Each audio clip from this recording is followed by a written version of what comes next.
Maliit man sa inyong paningin ay nakakatulong pa rin. Ito na yata ang pinaka-cute at pinakamaliit na fire truck na nakita ko. At ito ay pagmamay-ari ni Fire Chief Joel ng Manila Northwest Volunteer. Marami ding mga fire trucks dito, pero ito talaga ang pinaka-nakakuha ng atensyon ko. Nasanay na kasi tayo sa mga tipikal na malalaking fire truck.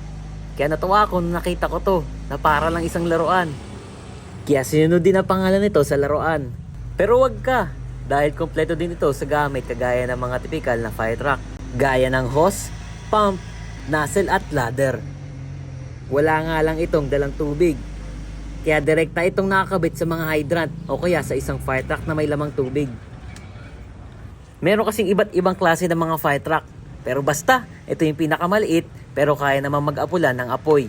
At perfect ito lalo na sa mga masisikip na mga kalsada. At hindi naman magpapatalo ang sirenan nito. So yun lang, bye bye!